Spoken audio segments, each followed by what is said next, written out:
Hello ji, welcome back to my channel. This is Unnati Mittal और आज का क्वेश्चन है फाइंड एच इंडेक्स जो कि जीएफजी का पीओटीडी क्वेश्चन है आज का प्रॉब्लम ऑफ द डे। सो ये है एक डिफिकल्टी लेवल मीडियम, लेकिन इस वीडियो के बाद वो आपको इजी लगने लगेगा। तो वीडियो को एंड तक देखना है और चैनल को तो सब्सक्राइब कर लेना प्लीज़। चलो, तो आई होप आप लोगों का 60 डेज़ चैलेंज काफ़ी अच्छा चल रहा होगा, रोज़ स्ट्रीक बन रही होगी, अपलोड हो रहा होगा, उसको आप पोस्ट कर रहे होगे। तो आज का क्वेश्चन को भी जल्दी से सॉल्व करके फिर हमें पोस्ट भी करना है। तो पहले देखते हैं आज का क्वेश्चन है you are given an array citations. एक हमें एरे दे रखा है जिसका नाम है citations where each element citations of I represent the number of citation receive by the I at the paper of the researcher. तो यहाँ पे कहना चाह रहा है, पहले हम बात करते हैं जिसको साइटेशन का मतलब नहीं पता। तो जो फोर्थ ईयर में है उन्हें रिसर्च पेपर पे काम करना पड़ रहा होगा तो वो लोग जानते होंगे, और जो जूनियर्स है मेरे उनको मैं बताती हूँ। तो साइटेशंस क्या होता है, बिल्कुल हम अगर एकदम लेमन लैंग्वेज में समझे तो साइटेशन जैसे आप मानो कि आपने इंस्टा पे कोई पोस्ट पोस्ट किया, ठीक है, कोई रील पोस्ट की, उस पे आपको कितना लाइक आया, ठीक, तो जितना लाइक आया उतना वो आपका साइटेशन हो गया। अब इसको रिसर्च के फॉर्म में समझे तो रिसर्चर जब हम लोग कोई पेपर अपना रिसर्च पेपर लिखते हैं, उसको अपना कॉन्फ्रेंस में पब्लिश करते हैं, तो वो कितना इम्पैक्ट डालता है, कितनी प्रोडक्टिविटी बढ़ाता है एक रिसर्चर की, वो साइटेशन से पता चलता है। मेरे पेपर को कितने लोगों ने पढ़ा, कितनों ने उसको अपने में रेफरेंस यूज़ किया, वो उसका साइटेशंस हमें दिए जाते हैं, ठीक है? तो ये होता है साइटेशन। जैसे कि आप अगर देखो, तो यहाँ पे हमारे पास इसको मानो कि 1, 2, 3, 4, 5 पेपर्स माने, एक रिसर्चर है, उनके पास उन्होंने 5 पेपर्स अब तक बनाए, जिसमें उन्हें पहले पेपर में साइटेशन मिला 3, मतलब कि 3 लाइक्स मिले। दूसरे पेपर में उनको जो लाइक्स मिले वो थे 0, मतलब दूसरी पोस्ट फ्लॉप हो गई, ठीक? तीसरी हमारा जो तीसरी पोस्ट थी उसमें उनको मिले 5, फिर थर्ड जो आया उसमें मिले उनको 3 एंड लास्ट में उनको फिर से 0 ही मिले, ठीक है? तो इस तरीके से ये रिसर्च पेपर के हमारे पास मान लेते हैं कि 5 रिसर्च पेपर थे, उसमें इस तरीके से हमें साइटेशन वैल्यूज़ मिली। अब हमें इसमें निकालना क्या है? हमें कैलकुलेट करना है रिसर्चर की एच इंडेक्स। अब एच इंडेक्स क्या होता है? एच इंडेक्स यूज़ की जाती है रिसर्चर की प्रोडक्टिविटी और इम्पैक्ट देखने के लिए। तो एच इंडेक्स में हमें क्या निकालना होता है? तो the H index is defined as the maximum value H such that researcher has published at least H papers. मतलब रिसर्चर ने कुछ एच पेपर्स पब्लिश किए हैं और उन सभी पेपर्स पे उनको साइटेशन वैल्यू जो है वो एच के इक्वल या फिर एच से बड़ी मिल रही हो। जैसे कि यहाँ पे अगर हम पहले पेपर की बात करें जो कि था जिसमें हमें 3 साइटेशन मिल रहा था। तो अगर हम बात करें तो पहले पेपर में 3 साइटेशन, तो 3 हमारा बड़ा है 1 से, ठीक? तो हमारा ये एच इंडेक्स हो सकता था, ठीक? उसके बाद बात करें तो दूसरे पेपर में सिर्फ़ 0 मिला है, तो वहाँ पे ये चीज़ रुक जाती है। अभी इसको हम चलो कॉपी पे सॉल्व करते हैं तो ज़्यादा अच्छे समझ। तो जो टेस्ट केस है हमारे क्वेश्चन में उसे लेके करते हैं। तो क्वेश्चन में टेस्ट केस है 30530। तो अगर हम बात करें कि एच इंडेक्स क्या होता है, तो एच इंडेक्स आसान भाषा में वही कि जितने भी पेपर्स उसने पब्लिश किए हैं, उन पेपर्स में वो अगर उतनी ही बार या उससे ज़्यादा बार साइटेट हुआ है तो वो उसका एच इंडेक्स है, ठीक है? तो अगर हम इसमें लिखें 1, 2, 3, 4, ठीक? तो हमारा 0 इंडेक्स पे 3 बार साइटेट हुआ है, 1 पे 0 बार। तो अगर हम इसके साइटेशंस चेक करें, तो तुम एलिमेंट्स के साथ से चेक करो, 0 में कितनी बार हुआ है? 0, 0, एक बार यहाँ पे आया है, एक बार ये से 0 साइटेट मिला है, ठीक? तो ये हमें यहाँ पे 2 बार मिला है। तो क्या 2 बड़ा है 0 से? हाँ, बड़ा है। तो ये हमारा पॉसिबल आंसर हो सकता है, लेकिन हमें चाहिए होता है मैक्स वाला, ठीक है? फिर बात करते हैं, तीसरा है हमारे पास, अगर हम 3 को लें, तो 3 कितनी बार साइटेट हुआ है? एक बार यहाँ, एक बार 5 पे और एक बार फिर से 3 पे, ठीक? तो यहाँ जो आंसर आएगा वो है कि वो 3 है, जो क्या 3 जो है वो साइटेड हुआ है। तो 3 क्या 3 से बड़ा या बराबर है? हाँ, तो ये बराबर है, क्योंकि ये कंडीशन होती है। मैंने क्या बताया था, मैक्स होगा या उसके बराबर होगा। तो हमारा 3 भी एक पॉसिबल आंसर हो सकता है, ठीक? अब हम बात करते हैं 5 पे। तो 5 में क्या आएगा? सिर्फ 5 ही आएगा, 3 नहीं आ सकता, 0 नहीं आ सकता, तो सिर्फ 5 आएगा। तो क्या 5 हमारा मतलब कि क्या यहाँ पे एलिमेंट, सॉरी 1 एलिमेंट है सिर्फ, तो क्या एक ही पेपर हमारा बड़ा है या बराबर है 5 से?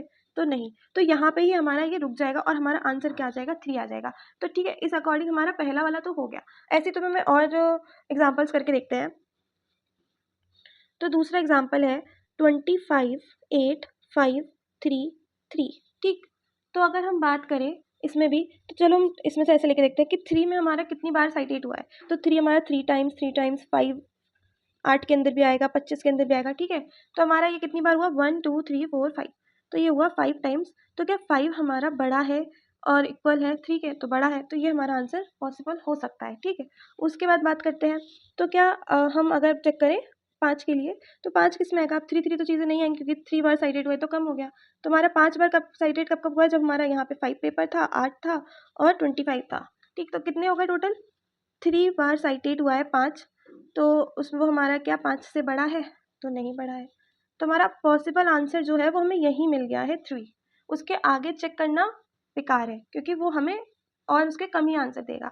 अब तुम्हारे पास एक क्वेश्चन आना चाहिए कि एच इंडेक्स की वैल्यू जो है वो कितनी होनी चाहिए। तो कॉमन सेंस का अगर हम लगाएं अपने, तो एच इंडेक्स की वैल्यू उतनी ही होगी जितने पेपर होंगे। फॉर एग्जाम्पल अगर तुम्हारा टेस्ट केस है 1,1,1, तो क्या लगता है इस पे कितना होगा? इस पे होगा हमारा 1 कितनी बार साइटेट हुआ है? 1, 2, 3, 4, 5, 5 बार साइटेट हुआ है। पेपर कितने? पेपर भी 5 है। तो हमारा जो एच इंडेक्स का मैक्स वैल्यू आएगी वो आएगी जितना हमारे एच पेपर होंगे, ठीक है? तो जितना एरे का साइज होगा उतनी ही एच इंडेक्स की मैक्स वैल्यू होगी और उसी के अंदर हमारा या तो उतनी बराबर आएगी एच इंडेक्स की वैल्यू या उससे कम आएगी। तो इस तरीके से आई थिंक ये टेस्ट केसेस क्लियर है। अब इसका अप्रोच क्या होगी सॉल्व करने की, ठीक? तो हम इसमें क्या करेंगे, जैसे इसी को लेके चलते हैं, तो हम इसमें एक बनाएंगे फ्रीक्वेंसी एरे, जिसमें हम इनके काउंट को फ्रीक्वेंसी को स्टोर कर लेंगे, ठीक? तो जैसे कि ये हो गया, उतने सेम साइज के जीरो कितने थे? 4 5 कितने? 1 2 3 4 और 5, 0 1 2 3 4। उसमें हम क्या करेंगे, इनकी फ्रीक्वेंसी डालेंगे। तो जीरो कितनी बार आया था? 0 बार, ठीक है? और यहाँ पे हमारा एक बार ज़्यादा ही लेंगे हम। फिर हमारा कितनी 1 कितनी बार आया है? 0 टाइम्स। 1 सॉरी 2 0 हमारा 2 टाइम्स आया है। 2 कितनी बार आया है? हमारा एक बार भी नहीं आया है। 3 कितनी बार आया है? हमारा 2 बार आया है। 4 हमारा एक बार भी नहीं आया है और 5 हमारा एक बार आया है, ठीक है? तो इस तरीके से हमने इनकी फ्रीक्वेंसी स्टोर कर ली। अब हमारा एच इंडेक्स को हम लास्ट से शुरू करेंगे क्योंकि हमें पता है हमारा एच इंडेक्स जो है वो मैक्स ही होगा, जो जितना साइज होगा एरे का, ठीक है? तो हम जाएंगे इसके पास। तो हमें पता है कि हमारा इंट जो एच इंडेक्स है वो हमारा उतना होगा जितना एरे का साइज है। तो हमारे पास 5 था इसमें, ठीक है? तो हमने ये लिया और हम एक और वेरिएबल ले लेते हैं इट नम। तो इंट नम में इस वक्त 5वें फ्रीक्वेंसी पे 5 की फ्रीक्वेंसी कितनी है? 1 है। तो अब हम चेक करेंगे, जो चीज़ हम यहाँ पे चेक कर रहे थे कि 5 पे कितने एलिमेंट आ रहे हैं, तो 1। तो क्या 1 हमारा बड़ा है 5 से? नहीं है। तो हम क्या करेंगे, इसको पीछे ले जाएंगे और, ठीक है? 5 पे यहाँ पे था, अब इसको पीछे ले जाएंगे तो ये हो गया 4 पे। और इसकी जो फ्रीक्वेंसी है वो ऐड कर देंगे क्योंकि अब हमें इतना पता है 4 से ज़्यादा तो हो गई, ठीक है? तो हमने इसको ऐड किया। तो क्या 1, अब हम चेक करेंगे क्या 1 हमारा 4 से बड़ा या बराबर है? फिर से नहीं है। तो हम एक और बैक जाएंगे, ठीक है? तो हमारे यहाँ पे क्या आ जाएगा? 3 आ जाएगा।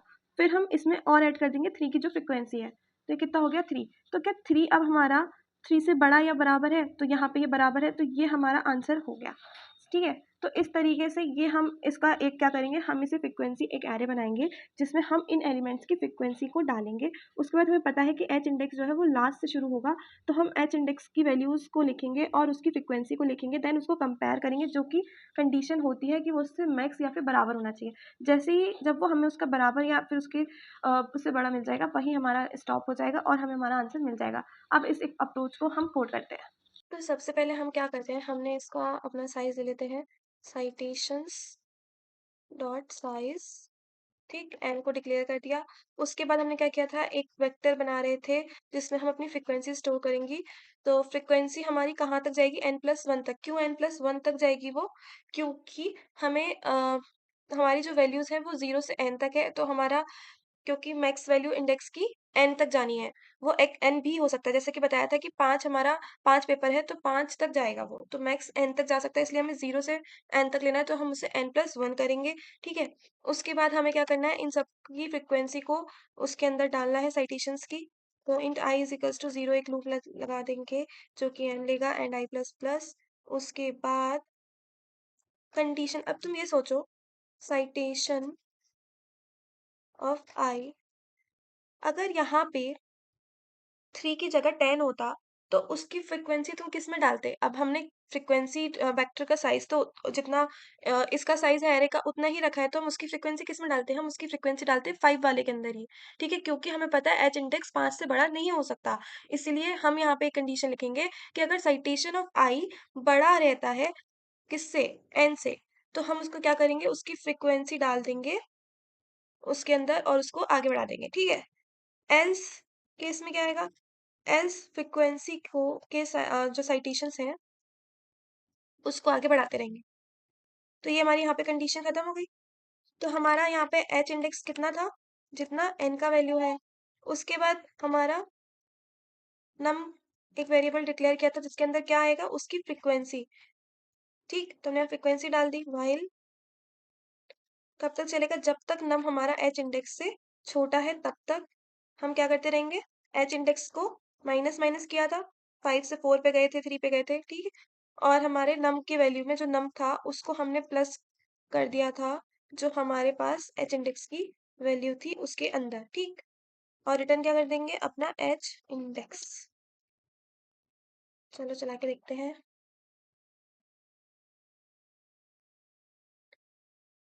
अच्छा अच्छा, मैंने उसे डिक्लेयर शो उससे किया है, और चलो कोई नहीं, उसी को ही सही कर देते हैं, ठीक। तो ये यहाँ पे हो गया है, अब इसको रन करा के देखते हैं।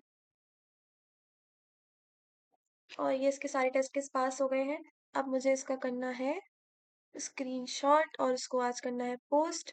आई होप आप लोगों ने चैनल सब्सक्राइब किया हो, वीडियो अच्छा लगा हो तो प्लीज़ चैनल को सब्सक्राइब करना और लाइक करना वीडियो को। And thanks for watching this video. कल के क्वेश्चन में मिलते हैं, बाय।